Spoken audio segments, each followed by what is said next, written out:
and welcome to the Life of an Entrepreneur. I am Jan McCarthy with Entrepreneurial Voice, and we're broadcasting live from skidrowstudios.com. And we are real radio on the internet, and we're here every Tuesday at 11 a.m. Pacific Standard Time.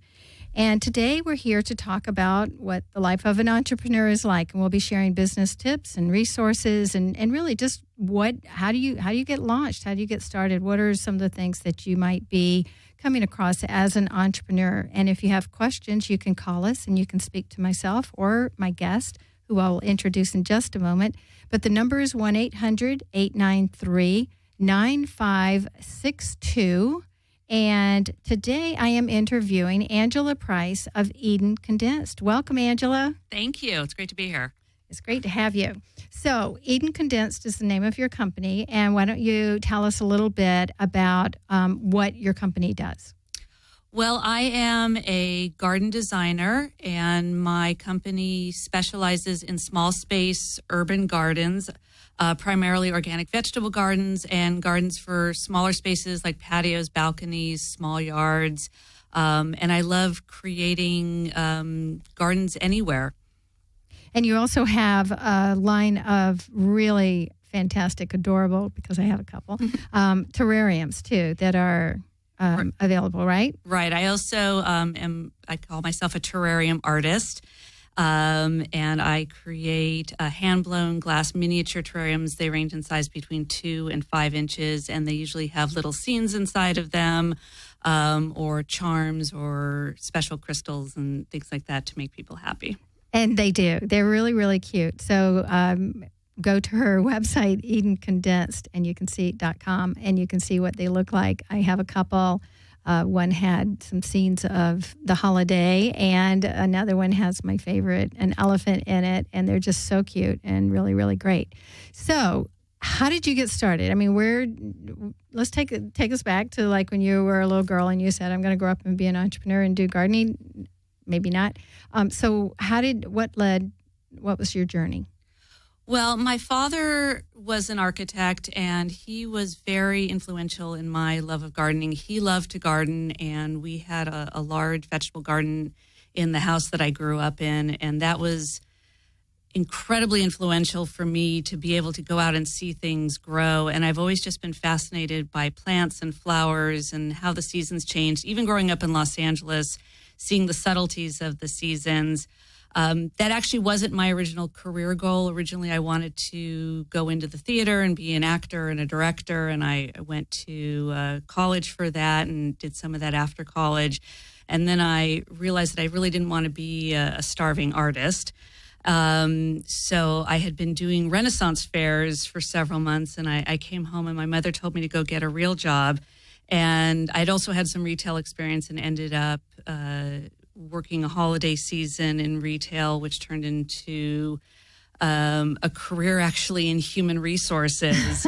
And I spent nearly 20 years as a human resources professional and training and working with supervisors and managers on management development, and loved that job.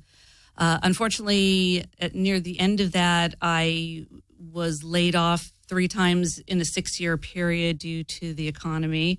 And I was feeling kind of not satisfied with that career. I felt the need to get back to my artistic side. And I thought, you know what, I really want to start my own business. I want to be my own boss. I want to make my own schedule. And what else do I know how to do? And I'm like, I know how to garden. And I can do this for people, and people always ask me for advice. And so I thought, why not start a garden business? And so I love to research and educate myself. So I took horticulture classes and formed Eden Condensed. Well, I love it. And of course, I love your company, as you know, but you bring up so many important points that many would-be entrepreneurs or entrepreneurs that are already making it happen, have to face. And that, sometimes, and we've talked about this before on the show, and you and I have talked about this. I mean, it's not a secret or anything, but the days of having a job and starting that job and ending up 50 years later with a gold watch are over. And so sometimes and your mother probably thinking and saying, go out and get a real job, that would offer you security and something that you could count on because, that's the generation she came from. But there is no security. And as an entrepreneur, of course, there's no security there either, but you have more control of making that happen than when your future is in someone else's hands. And so, and sometimes that is the catalyst that actually leads someone into that next step of doing something that they really want to do. And I love that you went back and said, okay, what's my artistic side? What do I want this business to look like?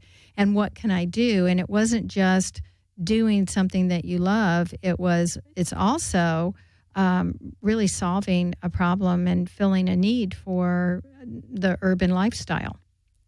Right. Especially since, like in downtown Los Angeles, for example, or even in the Santa Monica area, there's so many more condominiums and live-work spaces where people, all they have is a balcony.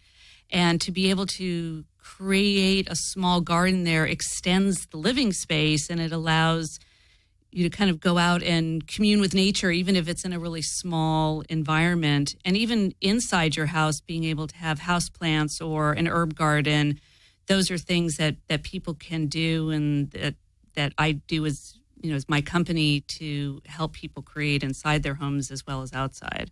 And you're really making it possible for them to have something that they loved and maybe that they even grew up with, and make that possible. So did you, when you were thinking about that, taking your love of gardening, did you do market research to say, okay, well, what is needed in the market today? I did a little bit of it. I spoke to a lot of my friends and colleagues, people that, especially was in entertainment at the time. And since I had been laid off, it wasn't wasn't something that I was quitting to go do, this job. People knew I was leaving. And I started to talk to people about, if they had a garden or, what is it that they wanted. And I found out that actually a lot of people are afraid of their gardens, or, people would say, I have a black thumb, or I kill everything. And my feeling was, you don't have a black thumb, you just don't know how to take care of it. And that's something that I can help people with. And a lot of people lived in smaller environments, whether it was an apartment or condominium. I really like working with people who have their first homes, or with people who are downsizing and moving into smaller homes where they still want to have a garden or have an edible garden. And that's something that they can create. So I found that there really was a need there. Well, you really helped to identify what your customer was before you started. So going from working and being an actor and all of those things, starting a business, what kind of experience did you have, or knowledge or mentor did you have? Because it's not that easy. I mean, a lot of people say, oh, I'd like to start a business, but they have no idea where to start. So we have a call, I think. Yeah? Hello? Welcome. I'm sorry, we must have lost him. Please call back if you didn't hear our welcome. So how did you know what to do? Because like I said, a lot of people start and they really don't know where to go from there. They're going, okay, I want to have this business, but it's more than just that. Right. You have to register your business. You have to get a bank account. You have to pay taxes. You have to do all of those things. So how did you get started with that? Well, my husband's an entrepreneur, so I had him as a mentor there. As I said, I love to research, and I think the internet is amazing. So I don't know how businesses started before it. I don't know either. My father was an entrepreneur. I don't know how he figured out how to do everything. And plus, having been in human resources, part of my job was to learn about business and to learn about the businesses that I was representing. But working for a large corporation is a lot different than working for yourself. So it was finding out about, I got books from the library and books from the bookstore and looked on the internet and went on to places like LegalZoom and learned how to register my business and, set up a bank account and do all of those kind of basic business things. It's great to do all the creative stuff, but you also have to, right. Where's the money coming in? Where's the money going out? And did you really think about that? I mean, did you put together a big business plan and really kind of project what you're going to be making and all of those kind of things? Or did you just fly by the seat of your pants a little bit? I flew by the seat of my pants. And you're still flying. Especially the first year. I mean, a lot of it's been learning as I go. And I was fortunate to find a good business coach who had a plan of walking through everything from coming up with a mission and a vision for the company to creating a business plan in a sense, which really helped solidify what I wanted to do, who my customer was, where I was going to find that customer. Right. And those are really important things to do. And it doesn't always mean that you have to have a business plan that is 50 pages long or 500 pages long, but having some sort of vision, some sort of plan for where you want to go and knowing who your ideal customer is.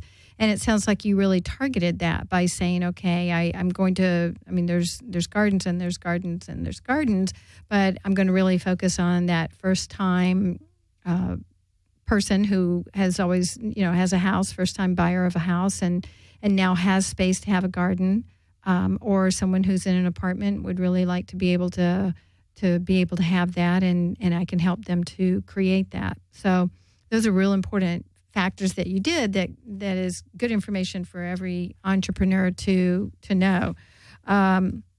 What I love about the profession that you chose is it's really like starting a business. Starting a garden is like starting a business. Right. What have you learned from that?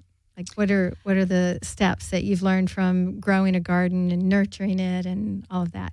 Well, I think you have to pick the right foundation. And I think a lot of that is picking who your core customers are. You can't be everything to everybody. Well, I mean, and which you're absolutely 100% right, but I want you to show how a garden is the same. So like picking the right foundation, like you just said. It's like picking the right soil and nurturing your customers. Having come from initially a retail background, customer service was very important to me. And I think that's kind of where I excel in nurturing my clients, being able to listen to them, to be able to put them in the right environment. Like when you plant a plant, you can't just stick it any place. You have to have the right sun and the right soil. So the right location. Location is everything. Right, absolutely. And, knowing how to grow that customer too.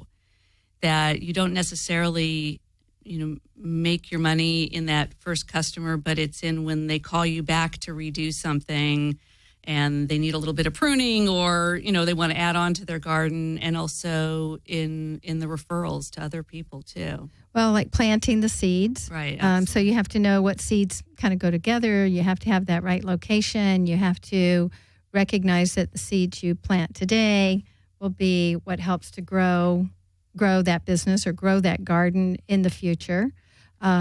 Recognize what works well together in terms of, and putting together a plan.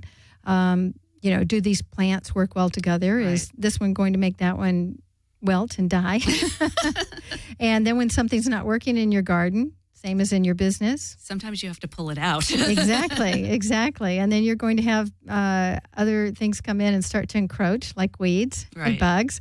And how do you get rid of those? Absolutely. So I think there's so many similarities of having a garden and then also having a business as well. So really taking many of those things into account. So you kind of learned all of those lessons when you were a little girl and you were hanging out with your dad in the garden, and he was already teaching you the business lessons that would serve you in the future. Absolutely. And I think it's really, really great. Now, do you love mostly the edible gardens? I think the edible gardens are probably my first love. To be able to plant a seed, see something grow. I also love to cook, so to be able to watch it come to fruition and then pick it and then make something wonderful with it. With the explosion of farmers markets and the attention paid to, whether produce is, genetically modified or not, when you plant your own garden, you really are in control over what you're eating and what you're growing. And one of the things I always tell my customers is that you should grow what you like. Don't just grow kale because that's popular, but because if you're not going to eat it, it's going to end up in the trash. But if you love tomatoes, let's grow tomatoes. Yeah, that sounds great. And really listening, what you're saying too, is really listening to your customers and finding out what it is that they need versus just because this is the popular thing to do. So I like that. What was the biggest challenge that you've had in starting this business? I think probably the marketing part of where do I find customers, because that was something I'd never really done before. When I initially started my business, I asked for 3 volunteers among my friends of, let me do a small garden for you. If you pay for the materials, I won't charge you anything on top of that, just so I can start to get pictures for a portfolio. And testimonials. And then I offered a raised bed vegetable garden on gilt.com, and I ended up getting like 20 customers for that, some of whom have continued to be my customers over the last several years. So a lot of it was sort of hit and miss. And now I'm much more particular about where I market, especially since I really understand who my customer is now. Yeah, I think that's brilliant. And that really is a great way. It's great advice for any would-be entrepreneur thinking about getting started. You don't have a great big budget. Right. To just go out and spend and like you said, there's still a learning curve. And even if you very clearly identify what you think is your ideal target customer, you may find that it doesn't always align with who you thought it was and who it actually is. Right. I've and I can give you an example of that, especially in doing gardens. A lot of families want to grow vegetables for their kids. And so I initially thought, well, young families with kids would be a great customer for mine. And it turned out a lot of families with young kids simply don't have the time or the energy or the funds to expend on a garden at that time. So that's why I really focus on customers who are kind of starting out, or customers on the other end who are downsizing and maybe their kids are off to college and they have more disposable funds. Yeah. No, I think it's great. But the way you started by slowly building up and saying, hey, let me help you design your garden. This is a win-win for both of us. And the fact that allows me to take pictures and get those testimonials, but then you're also doing something really awesome for them. Right. And it also is not only just you learning about, or not getting that information of the testimonials and pictures and everything, but there was also a learning, I would imagine, on, okay, well, this is a different kind of light and a different kind of space, and these are the challenges that I'm having to deal with in terms of growing this particular thing that maybe I didn't have back whenever I had my own garden, or what was happening when you were growing up, or things that maybe you didn't have to necessarily really take responsibility for. Right. So you didn't necessarily know until you're actually doing it yourself on a regular basis. So that was probably really great to find out some of where the weak links were, or the cracks in the sidewalk, so to speak. So right. And as I learned things of knowing to ask the questions at the next customer, because there may be similar issues. Right. So I love how you started out and how you were growing, and how you continue to overcome, and even being very creative in what your marketing is in the beginning. So what do you think that, so when you started out, you started out just being an independent consultant. Did you have a website? Did you have a store? What did you have when you first started? When I first started, I had a website, and which I still have, and I'm actually in the process of upgrading my website now. But I found a really great graphic designer who kind of got me when it came to the branding piece of my business. And that was really important to me, being in a visual business, that my logo and my colors and the photographs, they really had to speak to what my business was. So that way customers would be able to connect with that. So can I just back up for just a minute? So you just talked about branding. And not everybody gets that. Not everybody understands that when they first start out with their business. They don't really think about that brand. Did somebody advise you to that? Did you just know this has to incorporate all the things that are me? I think that was one of those things that just came naturally to me. I think coming from an artistic family and having, an artistic background myself, I had very specific ideas as to what I wanted the kind of visual aspects of my business to look like, but it was finding somebody who was able to realize that for me. And I think that's really important when you're starting a business, is that what does that business look like to your customer, and having a professional, kind of outward facing part of your business, so that when customers look at your website, it feels professional, it feels like the business, it connects with them in some way, so that they're willing to, click on the email link or pick up the phone and call you and find out more. But it's still very authentically you. Yes. And that's important. Yes, absolutely. And instead of just looking to what others are doing when you're starting out and saying, oh, well, they're doing that, so I must be doing that too. Or they're doing this, and so I'm going to incorporate that into my business. And I'm not talking about just copying, but just not really clearly identifying who you are, what your brand is, what you want your business to represent, just thinking, oh, this is what's popular, or this is what other people are doing, so that must be what I need to be doing too. Right. So very clearly defining that, and that was very innovative on your part to recognize that was important, and maybe your theater background really helped you with that, because you had to know what your secret sauce was and who you were and what, how you would stand out and actually even how to market yourself. Right. When you were doing that in the entertainment industry, because there are a lot of you out here. That's true. All right. So I didn't mean to interrupt, but that just seemed really an important point that I wanted to make with how important branding was. So we can continue where we left off if you'd like. Now I have to remember where we left off. Let's see. We were talking about, now I can't remember either. The beginning about what things I had put in place.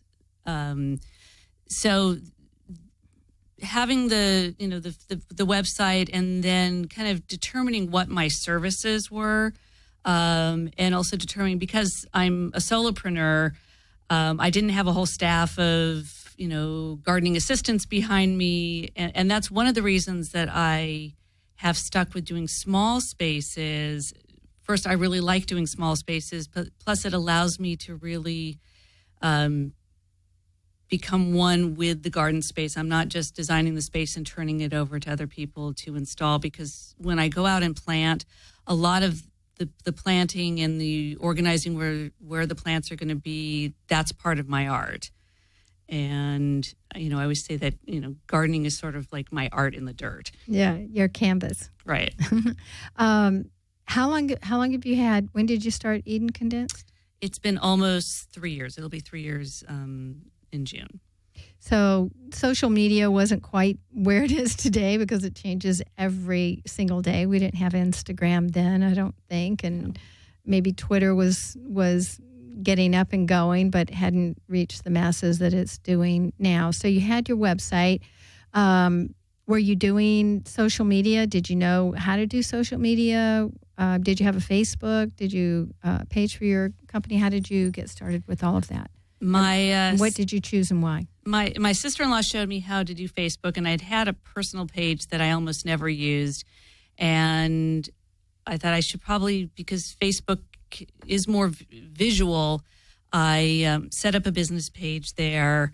And in doing some of the kind of early business coaching learning that I went through, I felt that Facebook was really the best way social media to connect with my potential clients or to connect with people because I'm a local business. I still wanted to be able to connect with other people, to answer garden questions, to show people what I was doing. And so Facebook has actually been really great for me. And then I expanded into Twitter. I do Instagram a lot more now than I did before, primarily as I'm going around town in other people's gardens of taking pictures of plants that I find interesting or interesting visual things. And then when Pinterest came along, to me, that's kind of the ultimate, visual social media. Yeah. Because it allowed me not only to create kind of vision inspiration boards, but also to be able to post pictures of my gardens as well as my terrariums, which I sell through my Etsy store, and to be able to connect with that, because a lot of the social media platforms connect with each other too. Right, which is really nice. Have you found one to be more helpful than the other? I think that Facebook and Pinterest are probably the most helpful for me. And have you set up metrics to help you determine that, or is that just kind of a guess from the... I know just based on the metrics that I get through my Etsy store that most of my traffic to my Etsy store either comes from Facebook or Pinterest or my website directly. And those are all good things to know and to be able to adapt and add to as we have more things come in that help to give us more exposure for our business, but recognizing not necessarily doing them all, but recognizing what really works for you. So like I said, Pinterest is amazing, and what you do is very visual, so having something on there that can allow you to really showcase that is really important too. So when you set up your website, and I'm just kind of going in different places as I think about it, because I have a lot of questions, and it's so interesting to find out how you got started and what you're doing and how you made decisions as you went along. So you decided that you were going to have these services. Did you start out with your terrariums? No. Okay. So when you started out with these services of creating these gardens, how did you come up with what you were going to charge? A lot of it was based on how much the raw materials were going to cost me, and then adding in not only what I felt was a fair labor cost in installing those, but then also being able to do a markup on those products. And, and I did some research into especially with my garden, the raised bed garden boxes that I do, I did research into what some other companies were doing, how the quality of my boxes compared to theirs and other services that they might be providing, and came up with what I felt was fair and reasonable for those products. And that's something that people really struggle with. I don't know where your prices are in terms of whether they're on the high end or the low end or the middle end or just what they are. But I know that sometimes entrepreneurs struggle with their time. It's one thing to say, okay, the cost of this box is $100. It may be $500, it may be $30, I don't know, but I'm just making up a number. And then the average markup on this is say 50%, and so I can reasonably charge $200 for this box, and that's very easy to grab a hold of and feel confident about. Time is a little more esoteric and just difficult to be able to price out. How did you reconcile that in your head? Did you have the confidence to say my time is worth this, especially maybe having come from a job where you were paid? How did you reconcile that? Because I see that women struggle with that a lot, actually. And I struggled with it too, especially at the beginning of wanting to give too much away for free. I knew that when I was out on a job site that that was time that I should charge, but it was all of that pre-work of doing the design, doing the research, going out and shopping for the plants, ordering the seeds, working with my carpenter. Those were things that initially I wasn't really charging for, and I realized that that's income that's being lost to me. And so I think in the second year of my business, I really started to work on how many hours am I actually working on each project from the minute that the customer calls me and asks me to come do a consultation to when I actually finish the installation, and realized that I was giving away a lot for free. So my mantra last year for 2013 was don't give things away for free. Right. And so I think that's really important for entrepreneurs to look at is where are you spending time? And, you think about a lawyer who charges for a phone call, for a letter, for an email. You have to almost break it down that way. Right.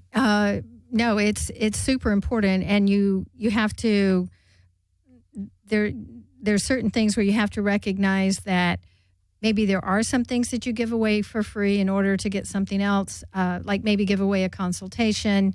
Right. And that's understandable because until people get to know you and you build that relationship with them, it's hard for them to just, or even know what you're capable of doing. It's hard for them to say, oh, yeah, I'll go ahead and pay you $100 an hour or whatever it is that you charge. Right. And I do free consultations. Right. So that's something I still do. Right. And I think that's really wise and smart. And I knew that you did. So, but that's not giving away your business for free. That's actually sort of investing in your business and not just going out on every call. Oh, let me come look at your place and then saying sure, but qualifying it first to make sure that this could be a potential customer and identifying that. And then if it seems like it would, you even think about service personnel that come out to repair your dishwasher or something. It might be a $25 service call or $50 or something like that, maybe more. But then it's applied to the cost of the product should they move forward with that, right. If you need a repair or something along those lines. So I think those are good tips for would-be entrepreneurs or even ones that are working in the field today, and not knowing exactly how to structure that. So that's great that you recognized that you were giving away way too much for free, but also recognizing that sometimes there's a little bit that you give away in order to get more. Right. And even identifying what those prices were in an appropriate manner. If you had to say one thing that you wish someone had given you advice about, and I don't want to necessarily use the term failure, but something that if they'd given you advice you may have listened to and wouldn't have gone down that path, what would it be? It's funny that we talked about time and money. I think having better advice on how to manage time when doing a job and how to cost out that time would have helped me a lot and would have helped a lot of kind of some of the early missteps that I took. And what are you most proud of with this business that you've started in the last 3 years?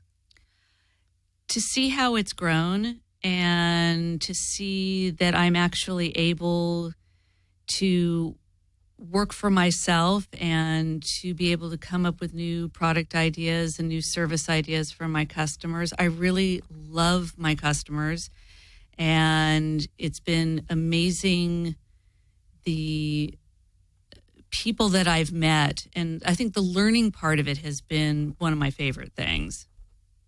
That's great. Now we talked about the terrariums, and that was a product that you brought on later, and you're constantly thinking of new products or services or different arms. I mean, in order to grow your company, that's really what we have to do is we have to think about different ways that we can go. And so I'd kind of like to just talk and explore with you a little bit about like what was that epiphany that led for you to to bring on the terrariums or other things that you started doing and where you're wanting to go in the future. But before we get into that, I'll give you a moment to just kind of think about what your answer is and what you want to say. I'd love to invite our listeners to call in. The number's 1-800-893-9562, and we'd love to hear from you if you have questions for myself or Angela. So thank you. So how did you decide? What made you decide, oh, I love these terrariums. This would be something great to do? Well, two things. I love miniatures, and when I was in fifth grade about 100 years ago, my teacher, Mrs. Richardson, I still remember her, did a terrarium project for the class, and we all had to make our own terrariums. And I remembered that about how do I love small gardens, I love miniature things. How do I combine those two? And suddenly terrariums seemed to be becoming more popular. And I'd seen a lot of terrariums with air plants and glass globes. And I thought, well, what can I do with that I can make it different, unique? And I happened to meet a woman who is a glass blower. And she and I partnered to create these miniature glass globes that are hand blown out of Pyrex glass, which is what your measuring cups are made out of. And to be able to create little scenes inside of them, I started experimenting, and I thought, well, you know what? I'll open up an Etsy store and see what happens. And then I started doing some kind of artisanal shows in Los Angeles, and it's been great to meet more customers and I've actually gotten a lot more garden customers because of the terrariums, because it's a way to get myself out there, and it's a good marketing tool. Yeah, no, and they're great. I would imagine that would be great. And I was just going to ask, what are the different places that you've sold them besides online? Because there's definitely, if you just stumble upon them online, they're great, but you're not even 100% sure how they might transport or whatever. And I don't even know if that's totally worth it for you in the long run, especially with shipping these days. But to be able to go to some of these shows where you are being exposed to a tremendous amount of potential customers, it's a great price point. They're like $25 to $35, right? Right, depending on the size. And makes a perfect gift and all of that kind of thing. So to be able to have people, maybe they come in for that, just to look at that, and then you find out as you talk to them more, find out that they could possibly be an ideal client for you. Right. People always want to talk about their plants or what they have growing when they see, my setup in my booth as well. That's a great way. So what, if you can, are there things that what are your plans for the future with going forward?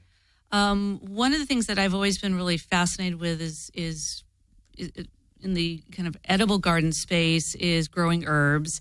And I've been looking at ways to kind of incorporate that into the, culinary arts, because I also love to cook. Right. And so I had thought about cocktails and the craft cocktail, craze that's going on now. And I'm not a mixologist, but I love fun cocktails.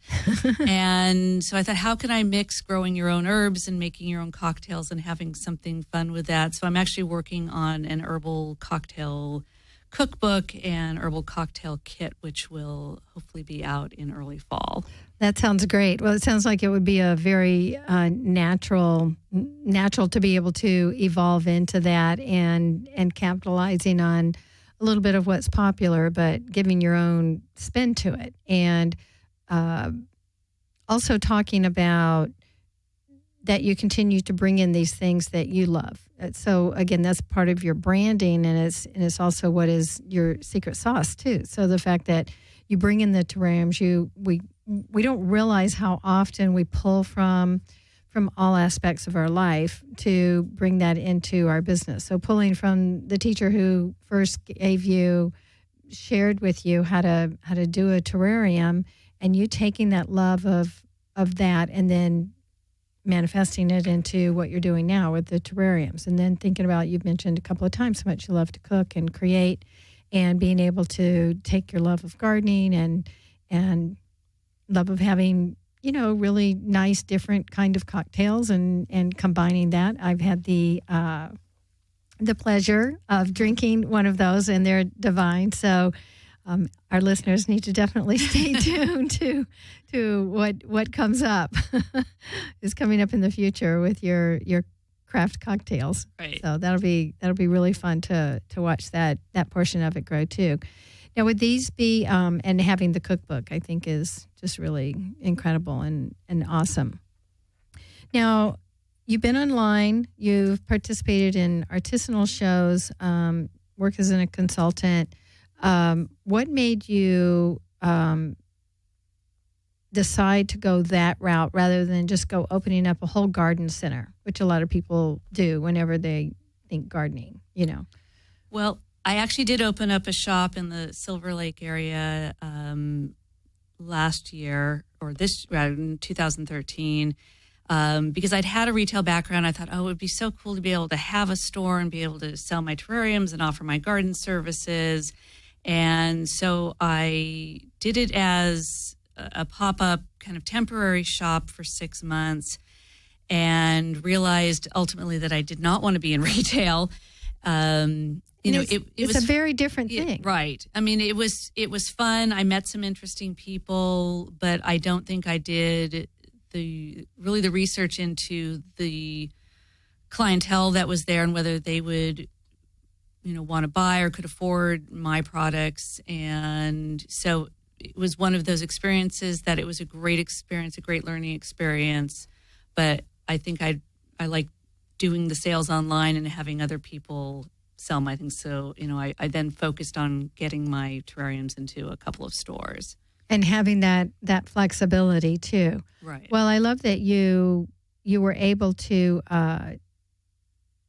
do it, take that risk, but not risk the farm. Right. And as an entrepreneur, those are the things that you kind of need to think about and decide whether ultimately some people, a whole garden center, and I'm thinking large scale. I'd forgotten about your pop-up store, but I was thinking a large scale garden center where you go and you buy all of the plants and everything. And that's certainly a much bigger undertaking and requires a much bigger financial investment. And that's not to say that it's not right, or that it's right or wrong. It's just a different way to go. Right. So you felt like you could do what you were doing better by starting out, by doing it online instead of going that other route when you first started out.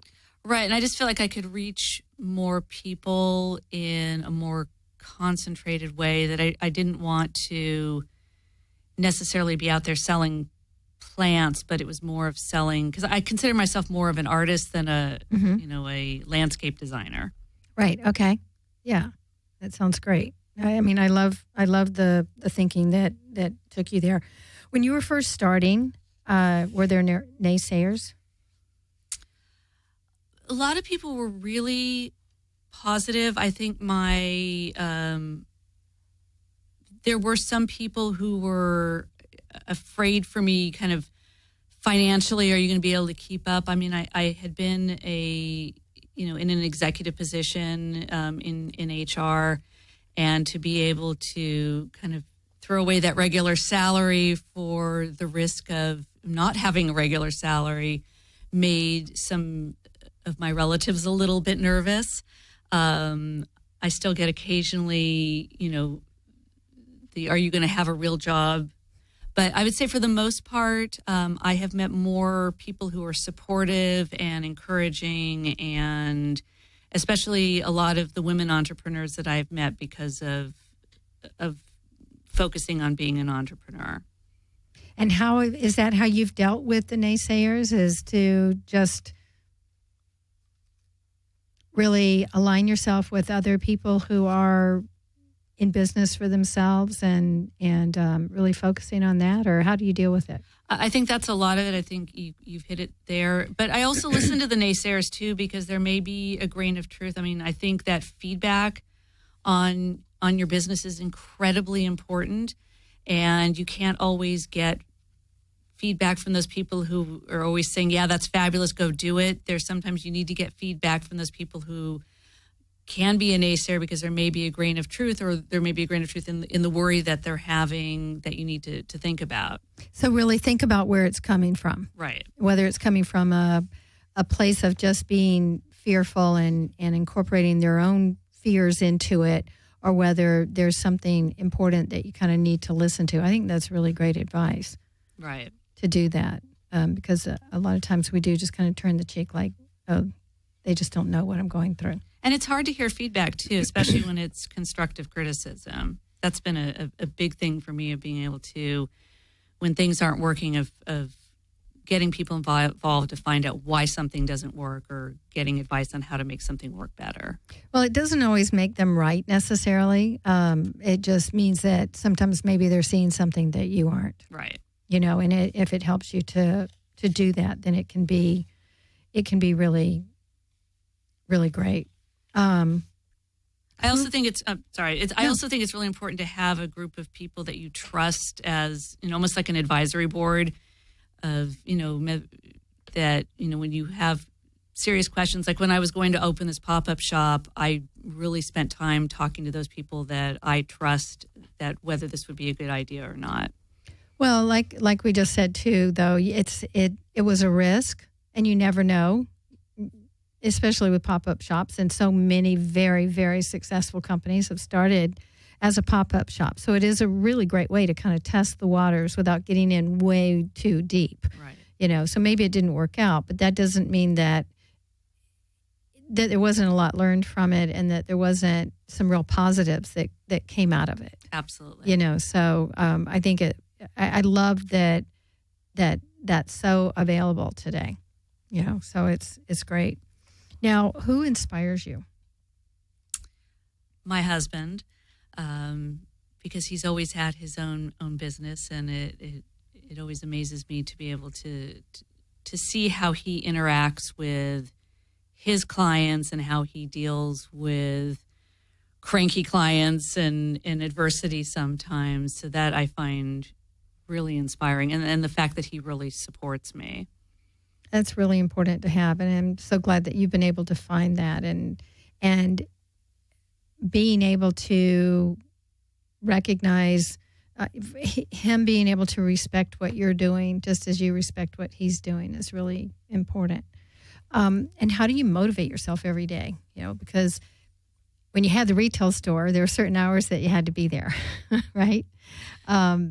But being online and how do you motivate yourself to think up new ideas, to get up and go to work every day when there might not be that accountability? Well, a lot of it, I try to keep a schedule. I write my goals down every week, so that way I know kind of what my path is for the week. But a lot of it too is when you're an entrepreneur, you can get stuck behind your computer, is getting out and going to networking, going to things like the mastermind that you have, meeting other entrepreneurs, going to conferences and learning, going to the botanical gardens and seeing what else is out there, and, just sometimes just taking a walk through the park and seeing what's blooming gets me inspired and motivated.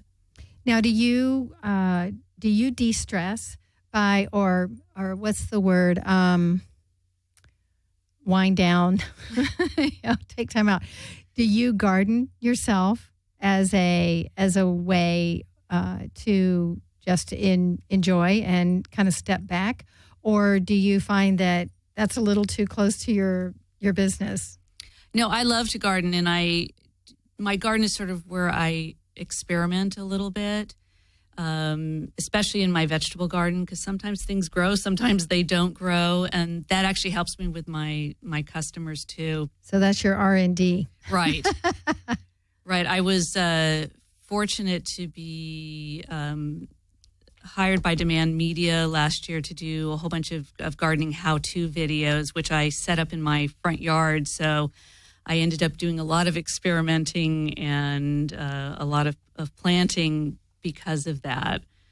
And so that's been a lot of fun. That's great. And are those videos where are they? Are they on your website? Or are they some are on my YouTube channel, which is also under Eden Condensed. They're also under ehow.com and sfgate.com. And I have a series called Garden Space, or you can look it up as Eden Condensed. Great. We'll be tuning into that. What is your motto? Is there something that, like you said last year, it was don't give away anything for free? This year, my motto is growing and creating abundance. Ooh, and that really ties right in with what you're doing, as well as your business itself. Right. I want to get in front of more customers and open myself up to more opportunities. Well, if anybody wants to go check out anything that Angela's doing, go to her website, edencondensed.com. And they can also send you an email. Is your email address on your website? It's on my website, but it's angela@edencondensed.com. Just easy enough. And we still have just a few minutes if anybody wants to call in and ask any questions at 1-800-893-9562. We'd love to hear from you. I love quotes. Do you? I think it seems like you might. Is there a quote that is your favorite quote that you feel like is kind of, I mean, it's great to have a motto, but there's also quotes that kind of keep you going?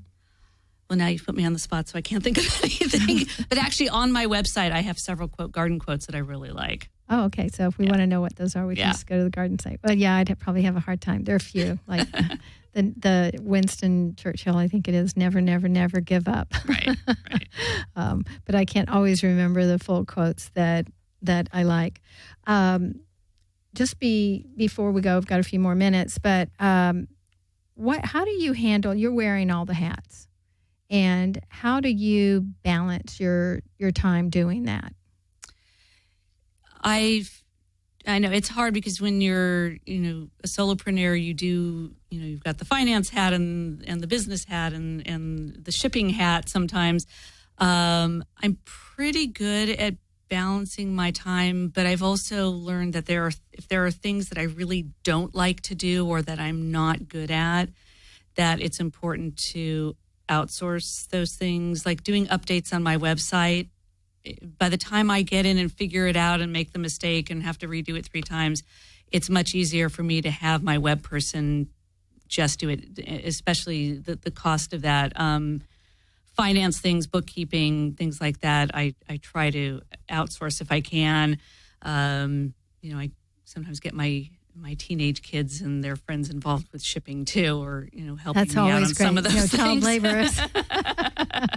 Are there skills that you think have really helped you to be successful that you have? Did you think about, these are the skills I have when you started your business? I think being very mindful of customer service was very important to me, and being able to listen to customers' needs and kind of what they're saying behind what they're saying. So that to me was a big thing. Also being able to, I'm a procrastinator, but I'm an organized procrastinator. So being able to kind of keep organized and to juggle several different projects at the same time. I don't believe in multitasking necessarily, but I do believe that you have to be able to have a good system in order to keep track of different projects that you're working on. You're ahead of the curve. They're finding out now that multitasking is not the way to go, and you knew it all along. Right. You've already been practicing that. Well, one of the things that I always like to ask everybody and you know me well enough to know probably what's coming, but what is your best business lesson that you would like to share with our listeners? I would say that it's important to find, if you're starting a company, is to find something that you're really passionate with, that it's easy to pick something that you're good at, but you have to be able to stick with it over the long run.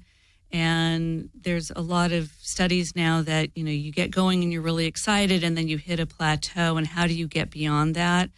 And I think that if you have that passion behind what you're doing, that helps you get through the rough periods and keeps you motivated.